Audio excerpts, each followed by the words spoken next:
What's up, guys? I'm making this video to show you my awesome mustache. I'm just kidding, I almost didn't make you this video because I haven't shaved this off yet. But you know what? I'm a pogue now. The wife's visiting her parents. I'm gonna grow it out and then shave it off. But anyways. This is part 2, or well, part 3 of the second phase of Ranger School. Mountain phase was rough. I think Derby phase, I think they treated you the worst to recycle. I'm just talking to some of the recycles from mountain phase. But physically, I think mountain phase would be the hardest to recycle because it is so physically draining. It's you do 2 phases. You go out, 2 phases. You go out twice. The first time, you go out for 5 days, and everybody should get a look. And then you get like a day or 2 break, a few days to. I think it's 2 or 3 days to kind of rest, recuperate, and then you go out for another 5 days. Mountain phase was difficult for me because it was end of October into November, I believe, was the time period, and it was pouring down. It would pour down rain. Our first day out. So let me back up. You get to mountains. They do the whole classroom thing. They treat you a little bit better, but it's still pretty strict as far as, you better not sleep, catch up with everything that they're telling you. You need to pay attention. And, sorry, there's a message on my phone distracting me. And you get really good training or whatever, but because now you're not working in a team level. Team leaders aren't great anymore. Now it's squad level. Squad leaders are the ones graded, and platoon leader and platoon sergeants. So now you're dealing with company level platoon.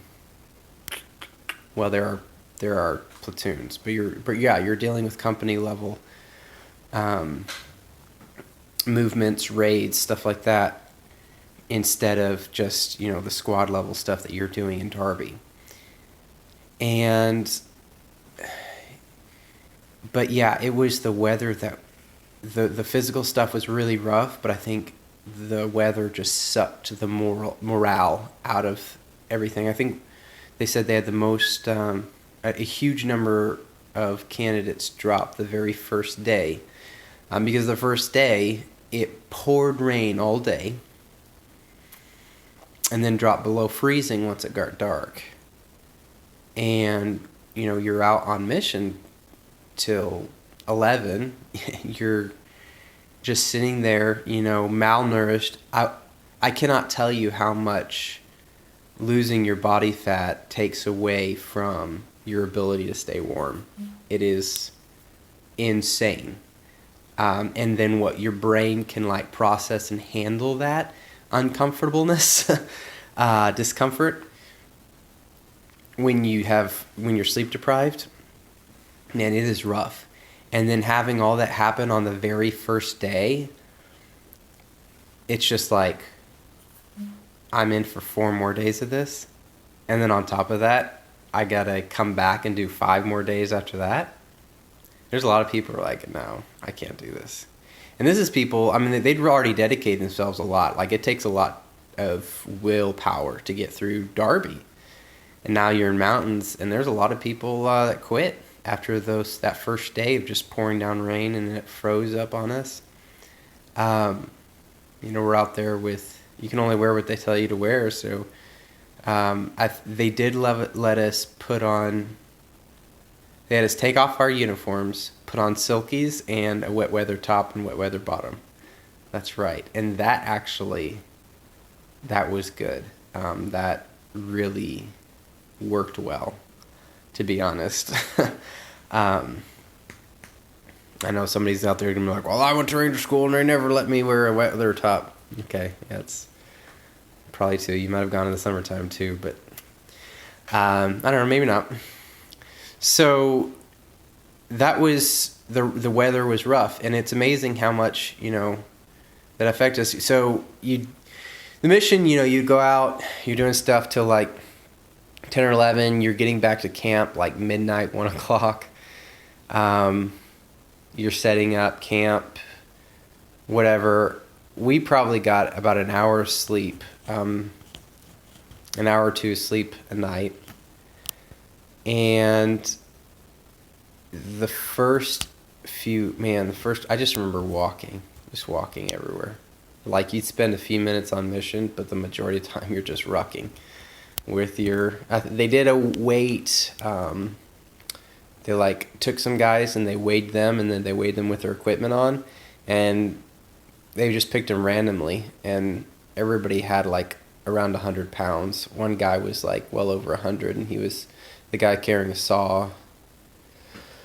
And that's what I did. So one good thing is, if you have a strong back, just always volunteer to carry the heavy weight. That'll really help you out in peers.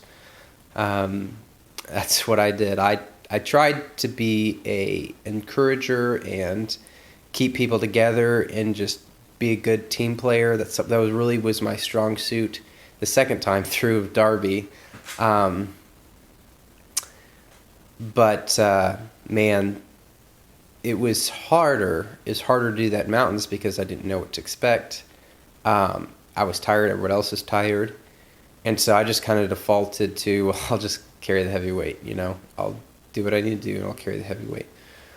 And it worked out for me, but man, I almost killed myself like a couple times going up and down those mountains just with a lot of ammo in my ruck, and I was dying, and I just the whole time tell myself, you're being a pussy, like if you chicken out or if you back out right now, like nobody's gonna want you on the team. You're gonna be failing the team. And man, I remember almost passing out a few times, going up a big mountain and really struggling. And so take your water intake seriously, because I was really getting into a bad habit of not wanting to drink water because I didn't want to have to like refill it, to remember to refill it if they checked canteens and stuff, and that was obviously a bad idea. So I had to make sure I did start drinking more water when that happened, and fell down I do remember falling down a mountain and busting my forehead on my M4. That was fun. So you'll get crazy stuff like that going on, but it's so good that they never give you never see a live round of ammunition in Ranger School. There would be so many people accidentally killing themselves, probably a few people intentionally, but just from the pure stupid things that you're doing when you're exhausted. I remember the second week of mountain phase. So second week, the second time we went out. I don't know why I can't remember what's that's called. Anyways, the second 5 days that we went on mission, guys were so tired. If you weren't in a leader position, you were hallucinating while you were walking. You were sleepwalking. Like that was just it. And sometimes one or two guys would just get real motivated to help out the guy that was in leadership, and they'd start, you'd start yelling and trying to wake people up, but it was bad. And I remember one time we were walking down this road in pitch black, and we were supposed to have nods on, and I remember my nods weren't working well, which I just probably didn't even have them turned on, to be honest. Like, I just remember my nods didn't really work right. And I'm just like walking, like zombie walking. there was nobody around us because the first and second squad were like really far ahead, and third squad was like we were trying to catch up or something. And when one of my buddies, I caught up to him, and he was about to walk over a cliff because there's this winding road, and there was no guardrail on the right hand side of the road, and I literally just walked along next to him and kept pushing him away from the road. He would have tumbled over off the cliff into the woods below. I mean, probably would have got stopped by a tree or something, but he didn't sleep. He didn't prioritize sleep, and I don't know why. You had to like 2 or 3 days to recover and sleep, and he stayed up and repacked his ruck and stuff, and he always was doing stuff instead of sleeping. I never got that, but man, he was a straight zombie. I probably shouldn't be even telling you this. Now some of you are gonna be like scared to go to Ranger School. You're gonna go fall off a cliff and die. I don't think he would have died, but yeah, he could have got hurt, hitting a tree, going off the side of that road. Man, it was sketchy. Man, there was some sketchy stuff that went on those winding, pitch black roads. But it's not fair. You just have to.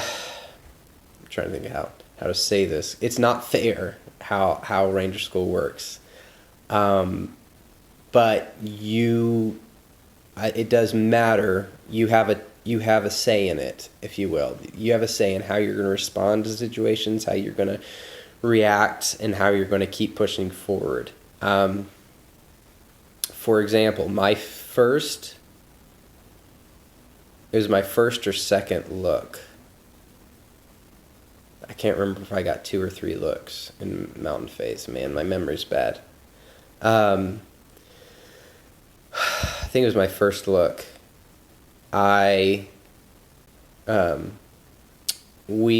a squad leader, third squad leader, and sorry, I'm just trying to remember. So we got contact from our left flank. We took contact from our left flank, and I think first was kind of far out in scouting, so it was supposed to be me and second squad that was reacting to the contact. Instead, fourth squad, I guess their squad leader just felt like he was in a good position to react, so he just gathered everybody up, and instead of pulling rear security like they were supposed to have, they just charged in with the counterattack. So I saw that, and I was like, nobody's pulling right flank security. These guys are going to have nobody protecting their backs while they charge in.